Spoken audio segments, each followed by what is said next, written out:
copy of the sender. I'm Lance Atwater, member of the Adams-Webster County Farm Bureau, and then also serve on the state board for Nebraska Farm Bureau, representing our young farmers and ranchers, and then also serve as second vice president.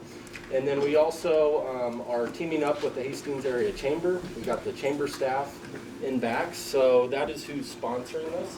And we appreciate Senator Lonowski for coming out this morning to basically talk about what's going on down in Lincoln. Obviously, I think I saw him on Thursday, and I asked him, I said, is it kind of like drinking from a fire hose? Because there's just a lot going on. And if you've been down there in Lincoln, you know there's just a lot of things going on, a lot of things impacting our state. So we'll be talking about some of those issues with the senator this morning. So we'll first start off, he'll kind of take 10 minutes, talk about some of the bills he's working on, just things he's hearing, seeing down there in Lincoln. And then we'll turn it over to the audience. We have note cards in back. So Mickey, Mickey, okay. So the gals back there will have note cards. So we just ask, so that way we can try to make sure we're getting everyone's questions to the sender. You can write that question on the note card and also put your name on there, just so if you want to follow up or the senator wants to follow up with you, we know who asked that question. So we'll try to get as many questions answered this morning. With that, though, I'm not going to take much more time and turn it over to Senator Lonowski. Thank you. Good morning, everybody. Good morning. First of all, this is Rod Crow. He's my legislative assistant. So if there's anything you'd like us to research, he'll be taking it down. He'll be writing it down.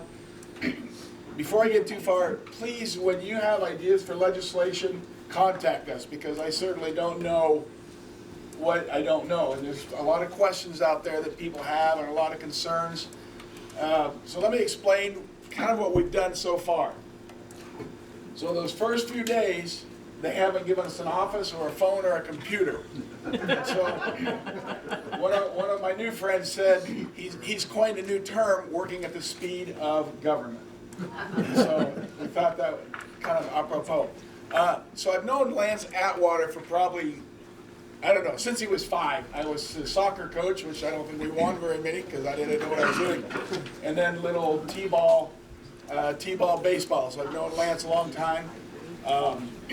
Want to point out a few people here. Wes Christensen was my platoon sergeant back in 1980, so I've known him and he helped me throughout my campaign. So please afterwards come up and say hi, and if you have questions that you didn't want to address in front of everybody, I will certainly answer those. So the legislative process is kind of 3 steps. These bills have got to be read 3 times. So people are handing in bills right now. They're trying to get them so they look like legislation rather than common sense to most of us. And so they read at speed on the floor. So most of the bills I haven't even been able to read or to listen to. And so I've got to go back and look at them and see exactly what they said. Then the second phase of that, all these bills go to a committee.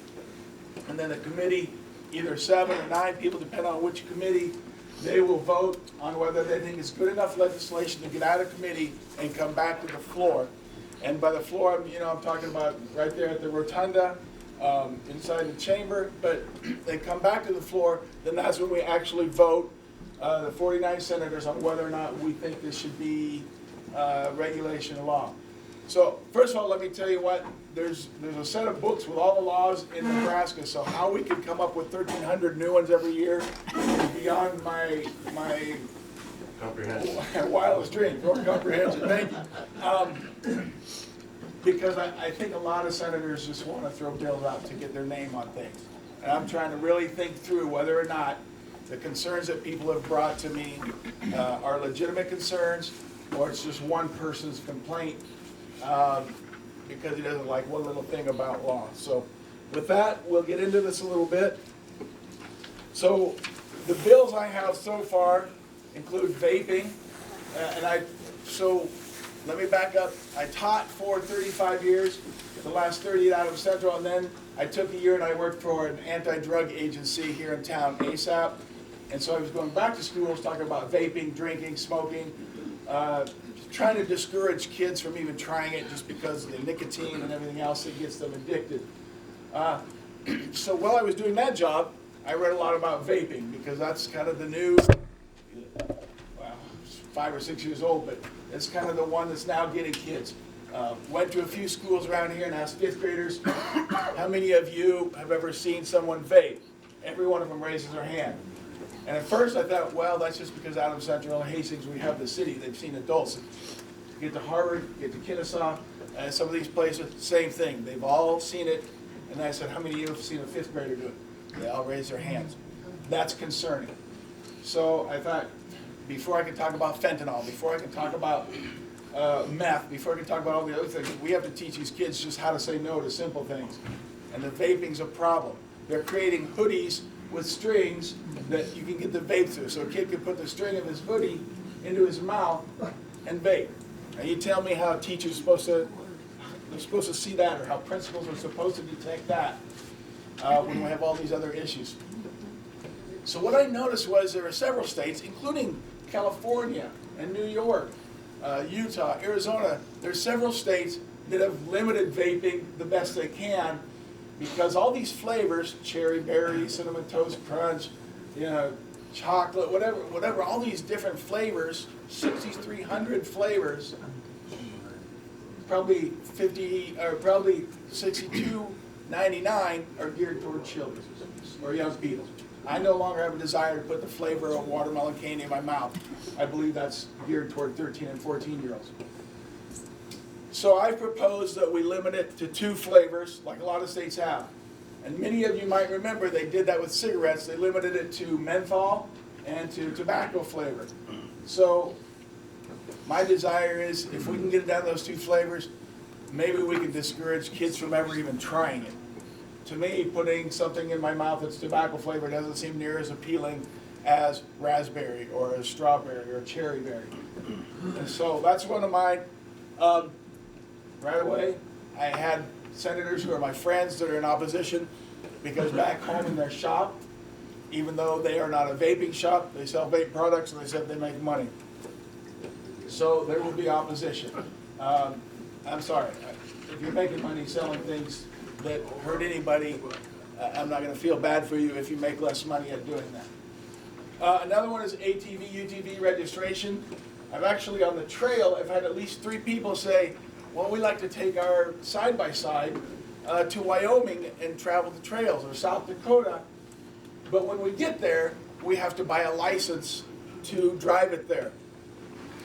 So why not do that in Nebraska and then have that license available?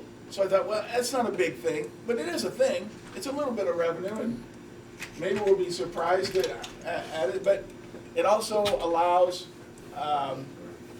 people a little more freedom with their side-by-side. And there's some guidelines in there, like you can't drive it on a highway, you can cross a highway, you need to have a seat belt, it needs to be registered, licensed. And then somebody else, another senator, has some guidelines on weight limits, and so those will probably end up getting combined. I don't know, it's too early to tell. Some morticians in the smaller towns pointed out to me that they cannot go on vacation, so I have a mortician's bill. Now right now, according to these gentlemen, when someone passes away, you need to have a certified mortician to officiate or to be on site during the funeral service. The simple bill simply says if you can have an assistant mortician that does not need to be certified in embalming. So the certified person who knows all the chemicals and all the embalming process, they still must have that degree, but they could have an assistant that's not required to have that in order to run these services. I have some on the teachers, or regarding teachers. One is teachers union. I don't think it's a problem here, but it's a problem in some other schools where they join the teachers union and they're required to join for the year. Very simple, it says you can go month by month. So if a teacher would decide in January that they disagree or just want out for financial reasons, whatever reason they want, that you have to let them out. It's not an issue. In fact, I think the teachers union should like that because it just gives more freedom. To be honest, most teachers are so busy that they don't think about that side of the business during the year. Another one, and I talked with Mr. Schneider here from Hastings, is about substitute teaching. So right now, substitute teachers, for a while they had to sit out about 6 months, then I think it's down to 120 days. My thought is if you retire in May, why can you not substitute unlimited in August? There's no financial burden to anyone. They can start drawing their retirement and they can substitute unlimited days. In fact, this happened to me when I retired as a teacher. A gal in the neighboring district got pregnant, and so the principal said, hey, I know you're a Spanish teacher, how would you like to come down here? But the drawback was I could only substitute X number of days per month. So they would still have to get another substitute. Now, if you really want what's best for kids, you want the same person in the classroom every day. So this bill says they cannot sign a contract with that school, but they can substitute unlimited days. And I think years and years ago, I think it was abused by teachers would literally retire, and then the superintendent or principal or school board would turn right around and say, here, we want you to sign for next year. And so they started implementing some laws and regulations that would require teachers to sit out. Right now, we have such a shortage of teachers, and we have shortages across the board in nursing and medical, but we have a shortage of teachers, and I think this will alleviate that and just help people. And I used to think 60-year-old people were old and shouldn't be teaching, but now I don't think that. Changed my mind. There's one here that I have not turned in. I have not. I'm still looking at it. It's called Knox Box. And that's just to have a box at every school with a key in it. It's basically a little safe outside of the school.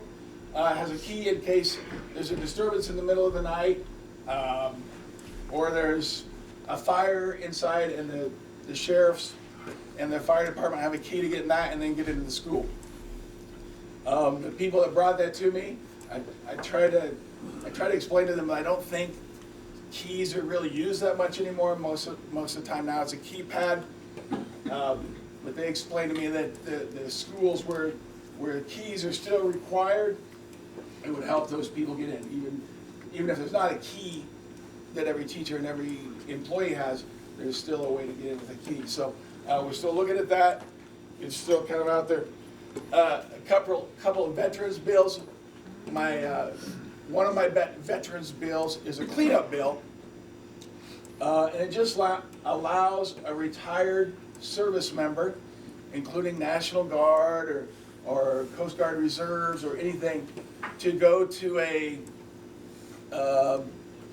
retirement home or a VA retirement facility if they are a retired vet. So they didn't necessarily have to be shipped overseas, but they just have a disability or inability to care for themselves. If they've served their country, I believe they deserve that right. It's a bill that Colonel Brewer got passed last year, and this is just kind of cleaning up some of the language in it to make sure we're not accidentally omitting some of our service members.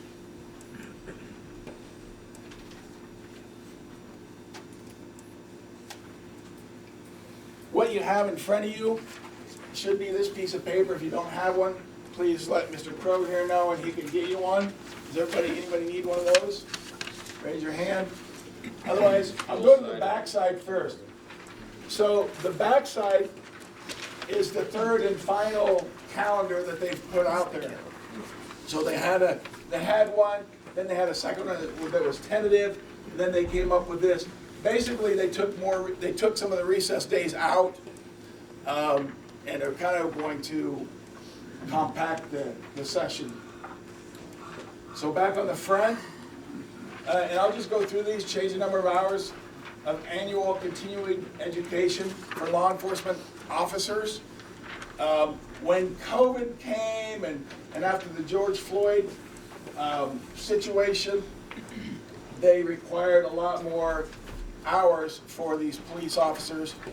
Well, obviously, they can't complete those hours when they're on duty, so they're having to do it in their free time, and they just think it's too much, so they're trying to limit it.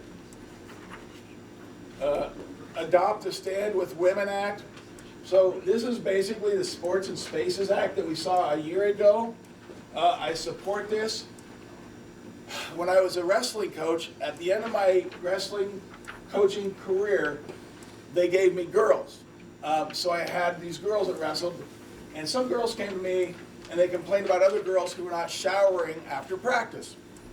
So I called these girls up, why are you not, and we had to practice in the morning because of facility shortage. And I said, why are you not showering? You know, you don't want to go to school smelly. They didn't want to undress in front of their teammates, the other girls. So I guess I had to kind of get back into my sophomore mode and think, yeah, you know what? Yeah, that's a good thing. If you don't want to be seen in front of your friends or whoever. Now, the Stand with Women Act, basically, number one, it will keep boys out of girls' locker room, and that seems to be the biggest thing. When boys are transitioning to become girls or men to women, and this works across the board. It's for our prisons, it's for our schools, it's for our colleges. If you were born a man, you've got to use a men's locker room or a bathroom. If you're born a woman, you've got to use a girls' locker room or bathroom. And I had some people that say, why are we addressing this? It's not an issue in Nebraska. I don't want to be reactive on this one. I don't want to wait for it. What I really think we're doing, I think we're protecting schools and superintendents and school boards from litigation. The NSAA has some policies. They follow the NCAA, so they haven't really limited. In fact, they kind of leave it so that every school has their own policy. Well, that's not healthy either. So I don't like government to be in local issues, but this is no longer a local issue. If somebody walks in on my daughters, I'm going to do my best to bring my 62-year-old body into the game. And that's just the way that's got to be. Now this also includes sports. And I'm going to use I'll use a local example. Last year we had a female state champion, and she's undefeated this year. 3 years ago when she was an 8th grader, she could beat the 8th grade boys. All right? Right now, those same boys, on the boys varsity team, they have, 2 of them have like a 500 record and one of them's just above it. She couldn't touch him. She's undefeated. She couldn't touch them. The difference between men and women is real. And it should be held. I mean, this is kind of a sacred thing. You know, women and men are built for different reasons. It is close to home. Just last weekend in Iowa, the USA Wrestling Board said this young man, he's transitioning, he can wrestle in the women's division. So they had a wrestling division for him and for the girls, but he's transitioning, and so they've allowed that to happen. We've seen what's happened in NCAA swimming. Just this last year, we saw what happened in NCAA volleyball. And I won't get into all that, but there's lawsuits. There's lawsuits from both sides now because there's not a specific rule or law protecting everyone. And I realize that we have to look out for everyone, but we have to look out for the majority of everyone before we look out for 1 or 2 people. And that's just how I look at it. Next on the list, required display of the state and national mottos in schools. Okay? So a young senator brought this to mind. Our national motto, "In God We Trust," and our state motto, "Equality Before the Law," he's brought this bill that says, I think these should be in schools. I sort of see both sides of this, but I also see that our Constitution was twisted a long time ago by a guy named Chief Justice Hugo Black, who before he was a Chief Justice, he was a Ku Klux Klan member. He hated Catholics, he hated African Americans. But he still got on the Supreme Court. You know, the 40s and 50s are a different time. And then he convinced everyone that there's a separation of church and state. I challenge you to find that in the Constitution. You know why? Because it's not. Where it's at is in a letter from Thomas Jefferson to the Danbury Baptists. And Thomas Jefferson said, I will not let anyone infringe upon your rights to practice what you believe. And that's where separation of church and state started. I think if we put that back into schools, we will have fewer kids deciding, I want to transfer to a Christian school, or I want to homeschool. And no, as a teacher, I should not be able to go into a classroom and say, hey, I want you to pray with me, or you're in trouble, or I'm not going to like you, or I'm going to make you sit in the corner. But I do think when young kids bring a Bible in and at the end of class, they open and read a verse themselves, I think that we shouldn't ridicule them or try to stop them or anything. By putting these mottos in schools, I don't think we're forcing anything upon anyone. The problem is, we also have the ACLU and some very some powerful people out there that believe it shouldn't be there. Okay? I do believe the majority of Nebraskans are Christians. I do believe we have a responsibility to help people. So it's probably going to be very contentious with this bill.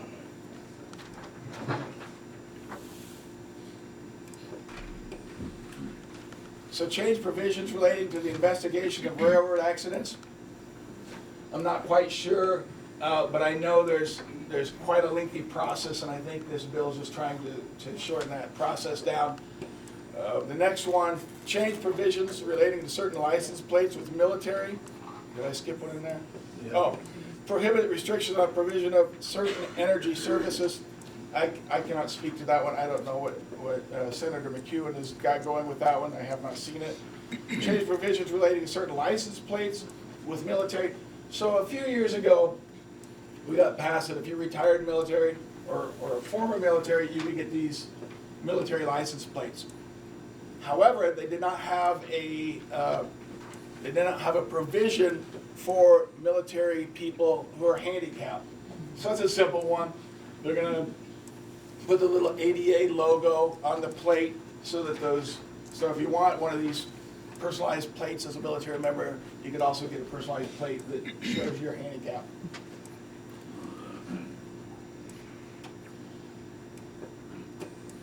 Change provision, okay. Allow the use of deadly force without retreating when lawfully present in a motor vehicle.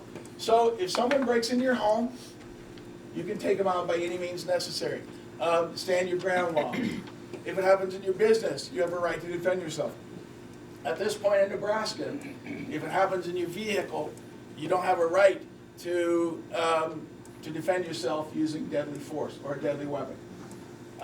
So most likely we're talking about a gun. So this provision says if someone attacks you in your vehicle or threatens to steal your vehicle and you're in it, you can use force to stop them.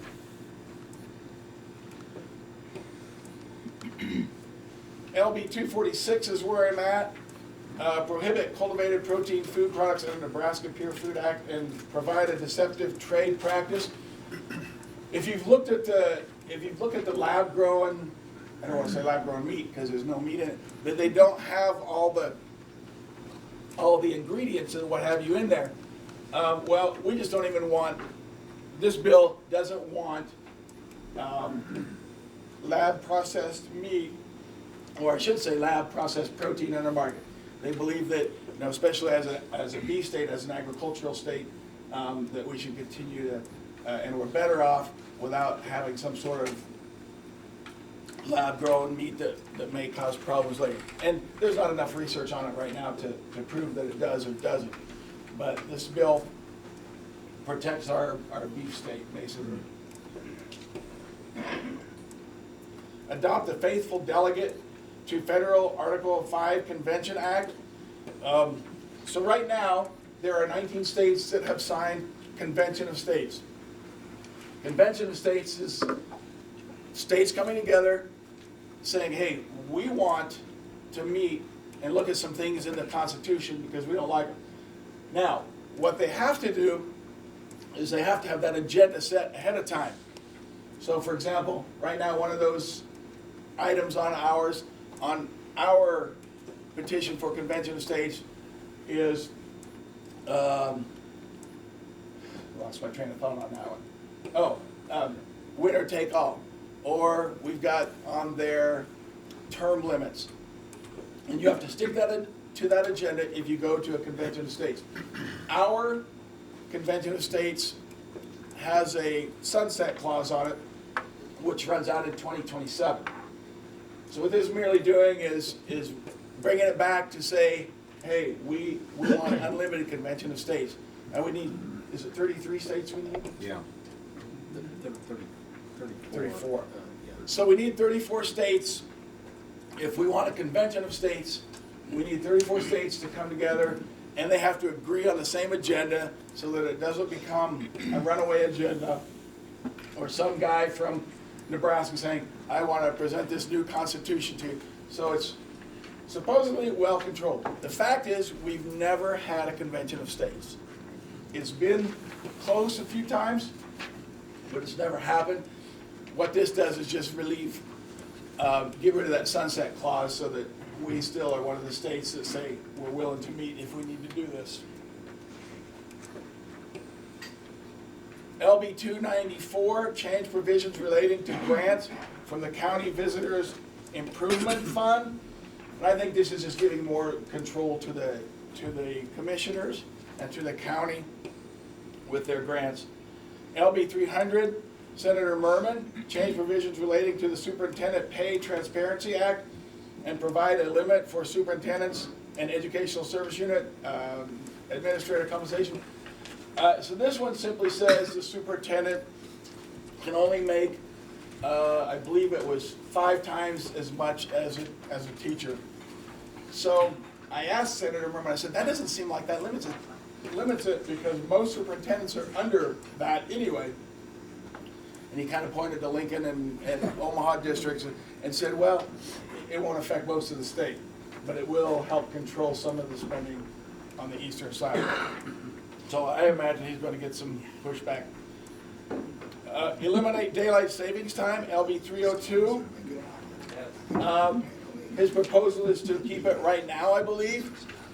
Okay, I only know this because I went there. There's one country in the world that went halfway between, so everyone else is on the hour and they're at 30, like 8:30, and that's Afghanistan. Most of the people there didn't have watches anyway, so the sun setting was actually very important to them.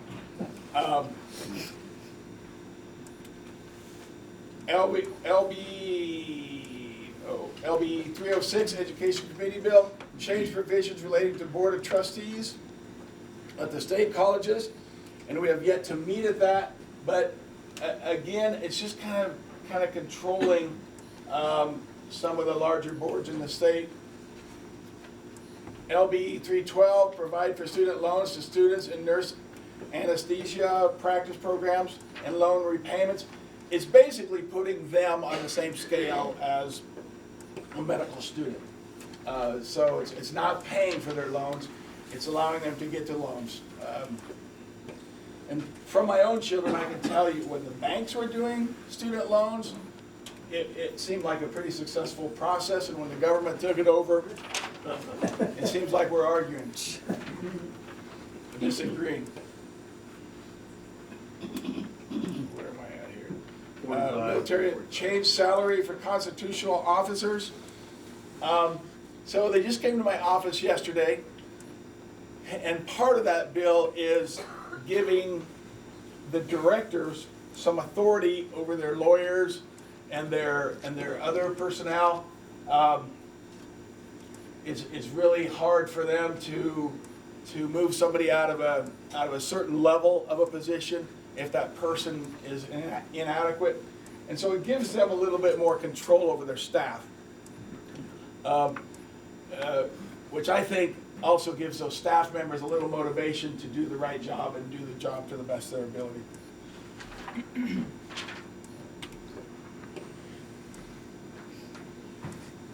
Limit, where are we at? 390, thank you. Require each school board to adopt a policy relating to access by a parent, guardian, educational decision maker. So what they really want to do is have, I'm sure most schools have a digital list of all the books in their library, or all the resources. I'm sure that in almost every school, I would bet you, in my district, in this district, every school is allowing parents access to their library. And they probably would say, you want to come peruse our library, feel free. But in some districts, that's not the case, evidently. So Senator Merman just wants every parent to have access to the library. Seems pretty logical, doesn't it? That one's not hard.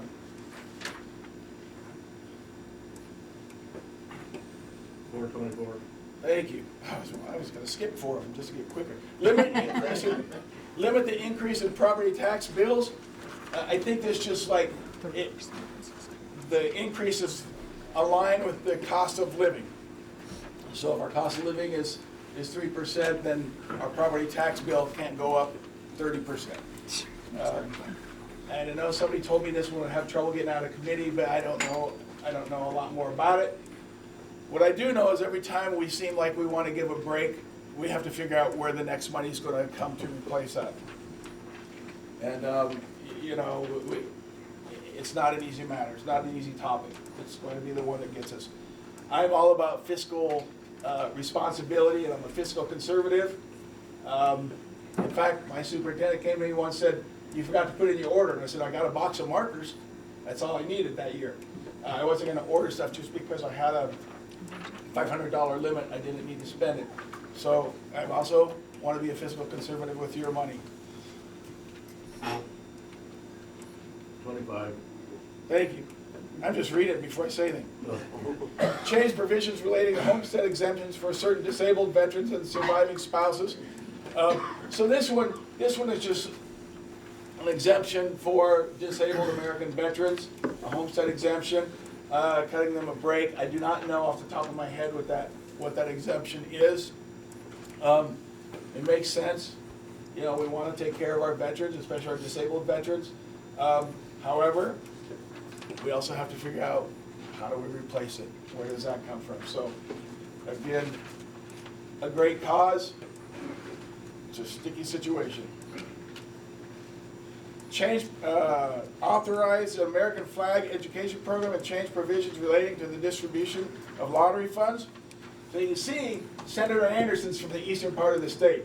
So he says, we need to put it back into our civics classes, studying the flag and learning about the flag and getting kids to know what each stripe stands. I said, is that not happening? And people don't believe me when I tell them about our area of the state.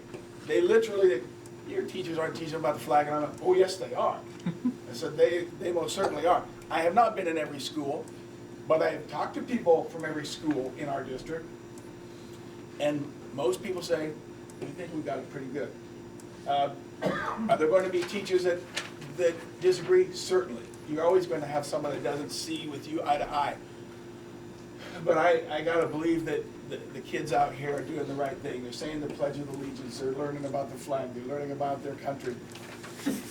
So it would be good if we do share that with the rest of the state.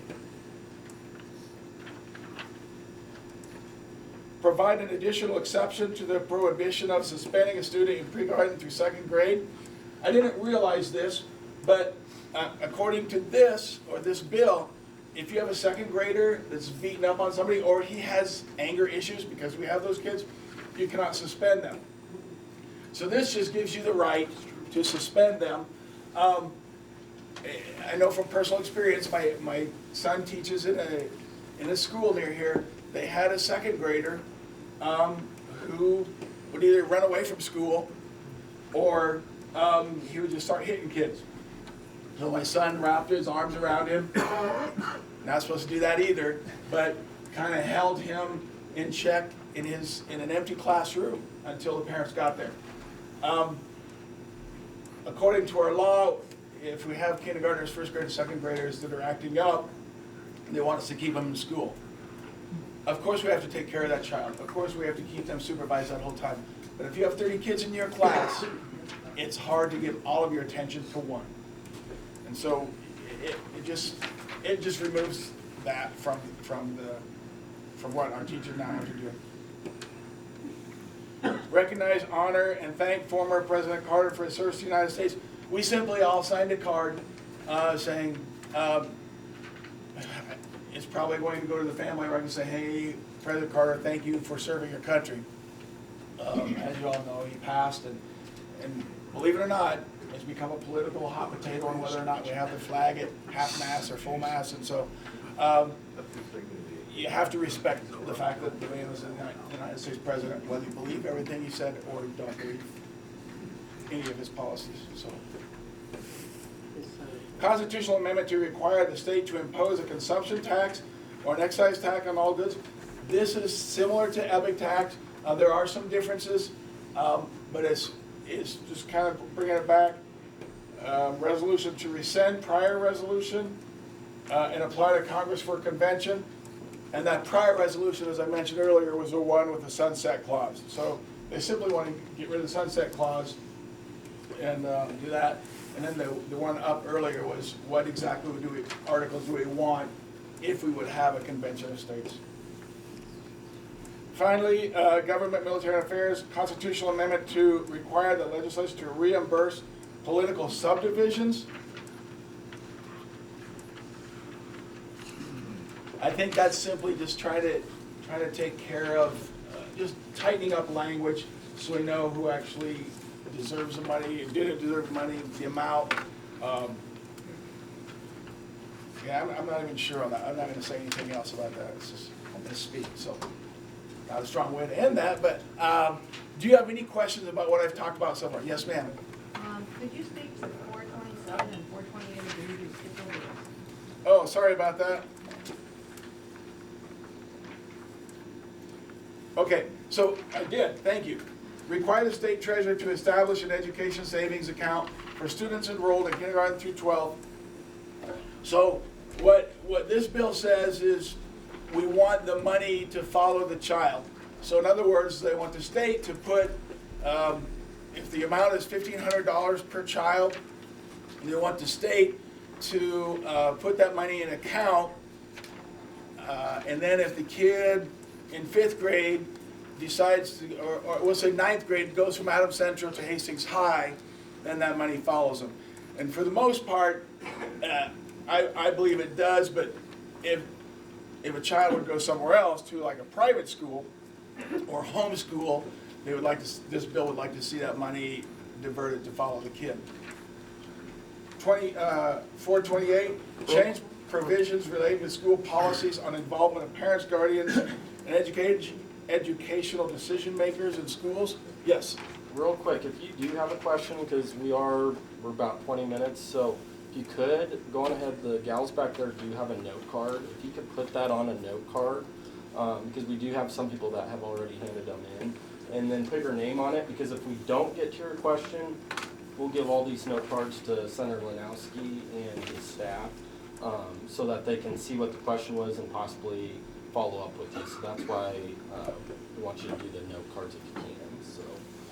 So you can finish up that, and then we'll maybe jump to some of these real quick. Okay, so 428, again, it's crazy to me that there are schools that may not be giving parents information.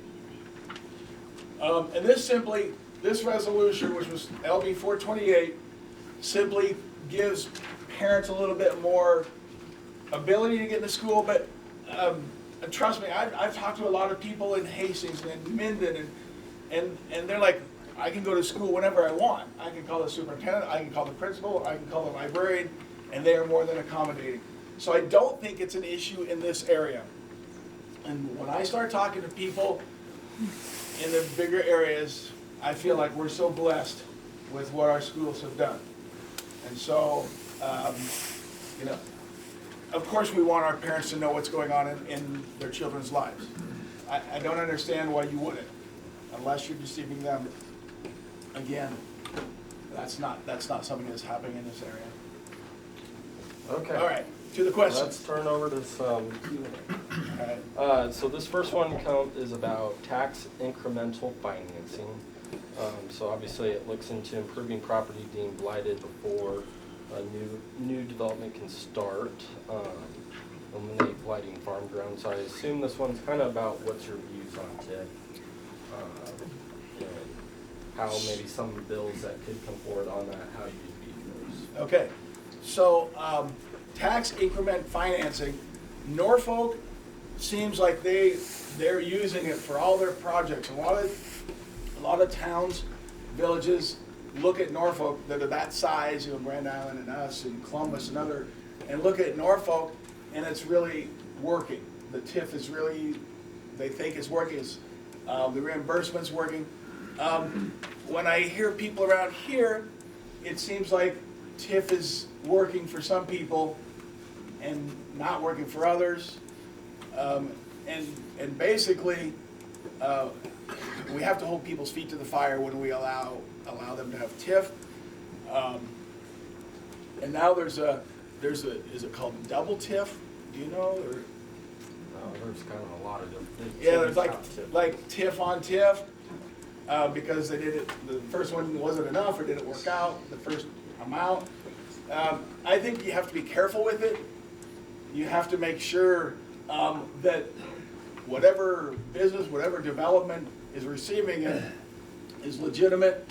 I don't think we have to, you can't look at it as a free bailout for 5 years. And so somehow we've got to hold people responsible. And what you got to remember is we're talking about the taxpayers' money here. So that money is being, handed to someone in advance. Us even paying the taxes, it's hard. So I'm not, at this point, I'm kind of down the road on TIF. I think it works, but I think you've got to be extremely careful with it and reserve where it's going. One of the problems I think I've heard people discuss around here is it's picking winners and losers. We have people that say, you know what, I don't really care for that guy, I don't trust that he'll have a legitimate business, and he doesn't get it. But somebody else who's used it before and before can get it.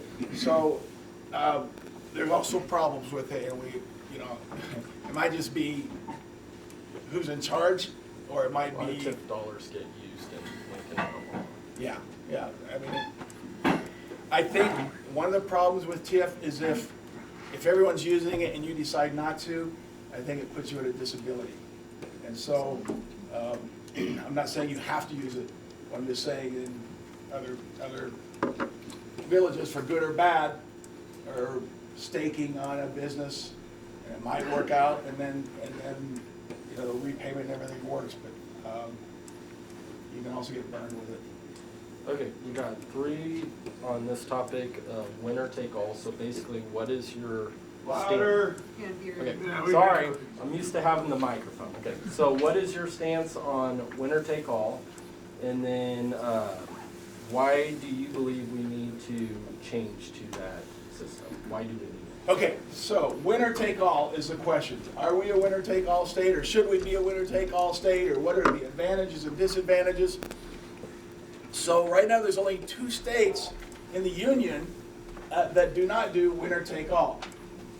My belief is either everyone does it like we do, where you split your electoral votes, or we've got to get on board with everyone else. But the fact that our state is one of 2, some people think it puts us at an advantage because they have to listen to us because there's that one vote that they might win. I think we need to go to winner take all. We were there before '92, and I think since '92 this experiment hasn't worked out that well. If every state would come to splitting electoral votes, I think we'd be fine. But if some states are doing it one way and some the other, I think it puts us. I think it puts us at a disadvantage. Explain disadvantage. It's a shame. Well, if you're looking at a map and you've got all these electoral votes, if California split, there would be a lot of rural California that would vote conservative or have electoral votes. Yeah, so I guess from my personal standpoint, as a conservative, it puts us at a disadvantage. Because the majority of people in the state, we would probably be winner take all, would be a red state. We're at a disadvantage because all these other states are gathering these votes, electoral votes, and either all go red or all go blue.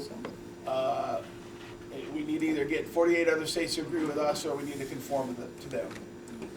In fact, thought in mind, I'd have to say, we're the only one that has a unicamel. Maybe we need to change that. That's been brought up as well, sir.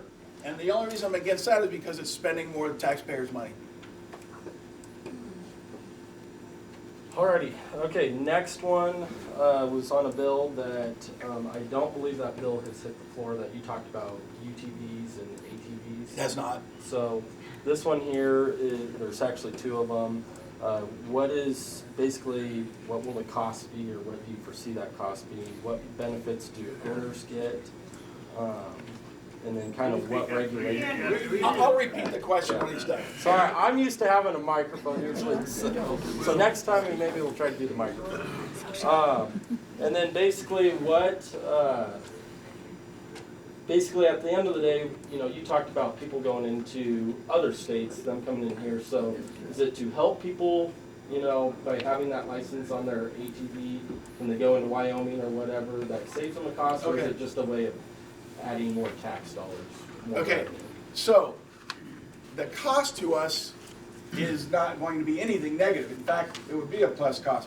So, in fact, when Rod and I started looking at it, and we talked to the financial people, said, well, it's going to cost more than $10 or more than $5 to license it, and so the state would be losing money. So I said, then we need to have that cost. If I want to license my side-by-side or my four-wheeler, maybe the cost is $25, maybe $30. And what that bill does say is you're not required to. I never drive my four-wheeler on highways or roads. I have enough of a path in my backyard that we pretty much stay in the backyard. I do cut across the gravel and go in the cornfield of the man that allows me to go around his cornfield. But if I had a business where I needed to go a mile away to get to my field, to check my irrigation or check cattle, I want to feel like I can do that. And right now, trust me, farmers can do that. They don't get hassled. But there's some also that, if you go to some of these little towns, there are golf carts all over with people driving them. A lot of them 11, 12-year-olds. So I think, well, if that's going to happen, let's put a license plate on it. So it's not a requirement, but as far as the financial part of it, what's happening is there's a lot of more people in the northern part of our state than here. We don't drive to South Dakota too often with our four-wheeler or side-by-side, but a lot of people up there do. States coming to us, I suppose there could be a reciprocal effect, but not a lot of people are coming here for our terrain to drive. If I were to be a person that would go to South Dakota with my side-by-side, and I got to pay $30 for a license, and I drive around for 3 days, and basically I'm not coming back to South Dakota for a year, it seems like South Dakota made a pretty penny on me. Not a lot, but if you keep looking at all the people that are doing that, then it's like, well, why don't we just give people that license where they could drive on the roads? And there's, in the bill, it says you cannot drive on highways, you can cross highways, still need a seatbelt, you still need lights. I mean, it's, they're heavier than some of these smart cars that are coming into our market. Okay, this one is on LB 427. So this would send our tax dollars to private and parochial schools. Is this the way around the voucher? So as you're all aware, back in the fall, it was put to a vote of the people to basically repeal what had been voted on when it came to basically tax dollars going to private education. Is this basically a workaround on the voucher? A school voucher program? I wouldn't say it's a workaround. I would say, however, that when I think of education, I try to think of every kid individually. I have some issues with this because Well, I know from my daughter who teaches at Hastings Middle School, that when a kid got in trouble, the parents just decided to homeschool. And so, how good is that homeschooling system? I don't know, and I'm not going to judge. But I sense that because this was a troubled youth, rather than having teachers help and give them advice, the mothers pulled her out of school. So I don't know that the money should go there. Now, when we think of students and they're going to private schools, stuff, I believe the money should follow them. I will say, I also believe that we won't let public school fail. Public school's here, so my thought is let's make it good. Let's make it the best we can. Like I said, our district's pretty good. Can we be better? Of course. Can we do some better things? Sure we can. Are we pretty happy with our schools? We should be. Okay, this one deals with military affairs. I have a gay brother-in-law who is in the military. Will you protect their right to marry? I believe marriage is between a man and a woman, and I will stand by that. The fact that somebody's in the military getting married has nothing to do, the two topics are completely not related. So, when I was a commander, when I was a lieutenant colonel in Afghanistan, I had a young man, he was gay, and he worked for me. And at that point, we had don't ask, don't tell, and it worked fine. And I respect that young man, and I enjoyed having him work for me. But it just, don't ask, don't tell, man, I cannot ask him. He cannot voluntarily tell me. Once I ask him, then I'm in trouble. Once he tells me openly, he is in trouble, okay? At first I didn't like that policy, but it actually turned out that it worked very well. You just kind of kept your private matters to yourself, and you went to work, or you went to war, and you did your job. I don't know if that answers it. Right now, the military doesn't stop homosexual people from marrying. So they're kind of two different topics. Thank you. This one has to deal probably more on a local level, but how the state could maybe play into some of the zoning piece. So it says here, residential restrictions for jail construction. Should there be stuff put in state statute about where jails are being built? I assume this is with the jail here in Hastings, but should there be restrictions on how we locate our jails? There are restrictions. However, maybe there need to be more. I don't know. I do know where our jail now is. That when they're released, they cut across the fields, people's yards, and that should be a problem.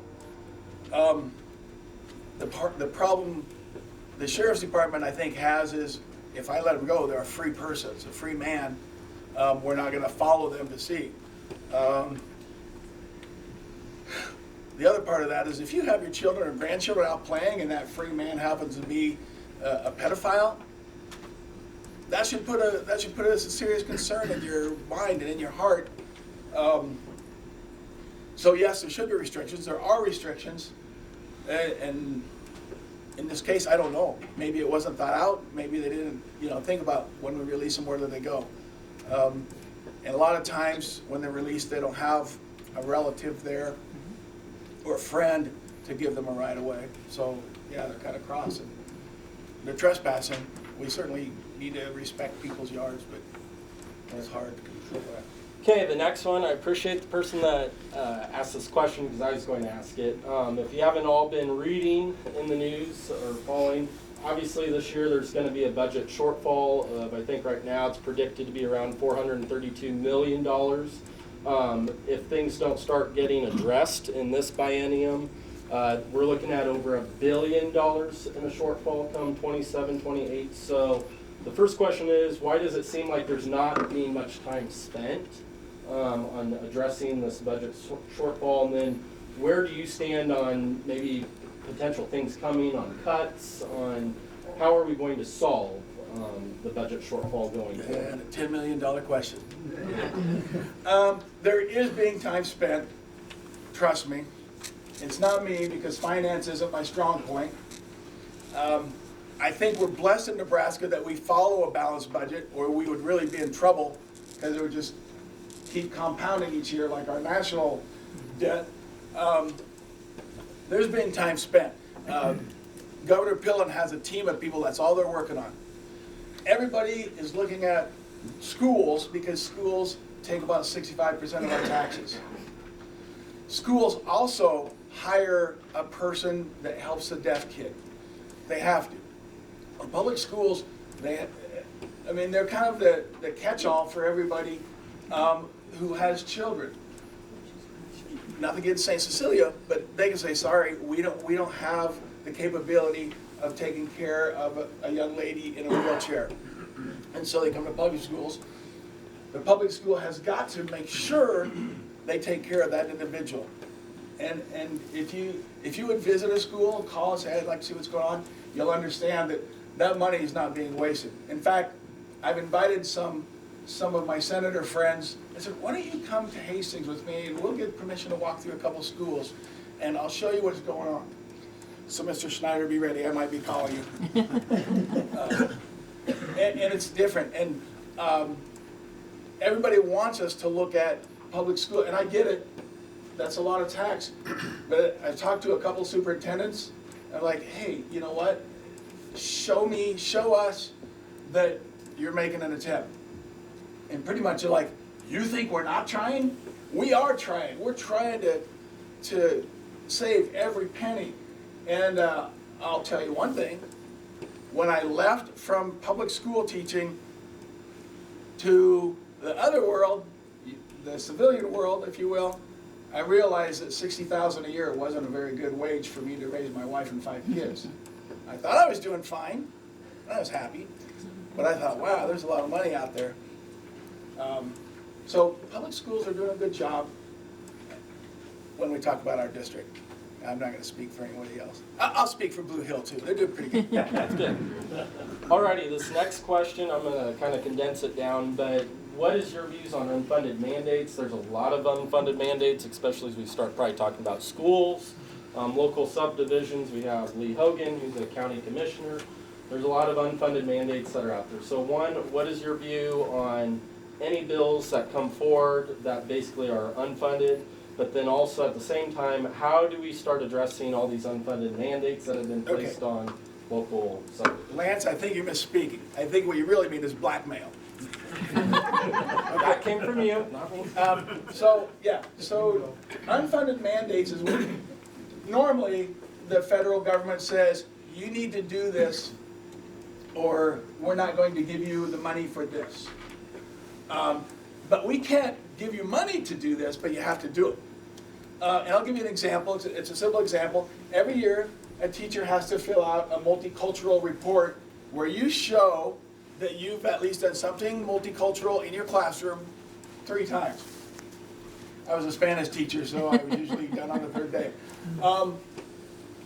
That one doesn't require funding, if you will. It requires somebody taking care of one more record, one more thing out of the secretary's, here's this pile, here's this pile, here's this thing, here's the budget, here's this. And so people's like, well, you have to hire more secretaries. So some of it you don't even see. Unfunded mandates to me are ridiculous. And should be unconstitutional, frankly, that you tell a public school, hey, in Washington, D.C., we need to make sure this isn't happening. So in Hastings, Nebraska, we have to make sure that doesn't happen as well. A superintendent has no choice. He has to do it. He has to figure out if it's unfunded, where are we going to find the money to make this happen? Or how can we do this as cheaply as possible, as inexpensively as possible?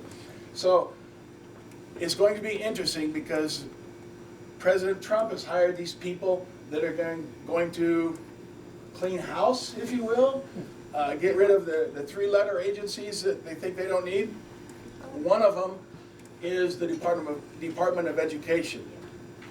I think it's $34 billion. Believe it or not, in D.C. they're like, $34 billion, that's not much. That's where it's gotten to. And so I don't know that they're going to cut that. I'll tell you this, I have good faith that Jeff Schneider can run his school fine without him. There are some things from the federal level that we need, but as Nebraskans, I'm pretty sure we can figure out what we need without them. And so it will be interesting. And a lot of the unfunded mandates, if you're speaking about school, come from there. I understand they also come into other parts of government, and they're also required, and we don't always have funding for it. Okay, this one is on LB 876, which was from last year's legislative session. The person that asked this question may have to give a little more because we did look it up. It did pass last year, but I'm assuming this is in addition to adding the safe haven box that was not included in that bill. Yep. It was an emergency thing, but the safe haven baby box portion was taken out of the bill because Carol Blood threatened to filibuster. So that was the concession. Everybody, they did surrenders at the police station and fire station versus adding a drop box, so to speak. And that is supposed to be reintroduced by Holdcraft, and I was wondering what your thought is, and would you support it even if there is a threat of a filibuster? By the way, her source was bastards.org, which is an anti-adoption group. I want to throw that in there. Okay. So are you asking me if I support the safe haven boxes? Would you support it if it comes to? Oh, definitely, yes. It's a Teen no-brainer. pregnancy, unwanted pregnancy, it's a real deal. If the fact that a young woman says, I will birth his child, but I have no way to raise him, no funds, no parents, no support, but I can put it in that box, and if that saves a life, I am definitely for it. Okay, this is the last. Was that all there was to that? Yes, Okay. I think, did that answer Yes. the question? Yes. Okay, thank you. So it was the last year, but it'll be Holdcroft is coming back I'm supposed to introduce it. again this year, so we'll okay, this is the last question here. How do you go about changing something in the Nebraska Constitution that isn't actually in statute? Well, the Constitution, to me, is pretty precious. It's right there behind the Bible and what we believe. So you can do a constitutional amendment, you can have the people, sign a petition or what have you, or convention of states. So before I'm on board with it, I want to make sure that, hey, this is not only for me, not only for now, but it's for the good of the people 20 years from now. So changes the Constitution to me is a pretty big deal. I don't want to go to the Book of Mark and say, hey, I don't like this verse of the Bible, so I'm going to change it. I don't want to go to the Constitution and say I disagree with Thomas Jefferson, so I want to change it. So I think it needs to be difficult, if not nearly impossible. Alrighty, well, thank you, Senator Lonowski, for taking your time to come out this morning. Thank you. I think it's safe to say, it is important that we have people willing, whether it's in school boards, it's on county commission, state legislature, just acknowledging people that are willing to step up to the plate and serve in these roles. Because if we don't have those people, that's how then we don't get the things accomplished that impact our everyday lives. I also want to point out Nebraska Farm Bureau. We have Jessica Shelbourne in the back. She works with Nebraska Farm Bureau. If you are looking for ways of getting updated on policies that are happening, things that are taking place down in Lincoln, you can talk to Jessica. She can get you signed up for our alerts about different legislation that's coming down the pike and whatnot, so that you can be better informed about what is taking place in Lincoln. So see Jessica at the end of this, and she can help get you signed up for that. Also, we will be doing 3 more of these right here at the same place, March 22nd, May 3rd, and June 14th, all at 9 a.m. So it'll take place, same format. By then, probably the questions may get a little harder because we're going to be in the meat and potatoes of what's going on down there in Lincoln. So it'll definitely be worth, like I said, if you see questions, definitely bring them. If not, always feel free to reach out to Senator Lonowski's office if you can't come to these. And then we also have Nick Hack. I just wanted to give a shout out to the Hastings Chamber. County Farm Bureau partners with them, but Nick Lindbergh staff up here at the Hastings Chamber of Commerce do a lot of legwork to set this up for us. So let's give them a round of applause. Hey, I would like to thank everybody as well, and thank you Farm Bureau for being here. Thank you Chamber. And Cal, thanks for opening up. I know you like to sleep in. Appreciate you getting up for us. One thing I want to mention on the calendar, I did not hand out cards, but Rod put my card down in the corner and just ran it off with it, so that you have my office number. And seriously, it's probably better if you email, because then we have it. A lot of times, phone messages, we might not be in. Some usually is, but not always. So it might be easier to email your questions. Thank you. All right. Thank you, everyone. Have a good weekend. How you been, Dan? How do you feel about it?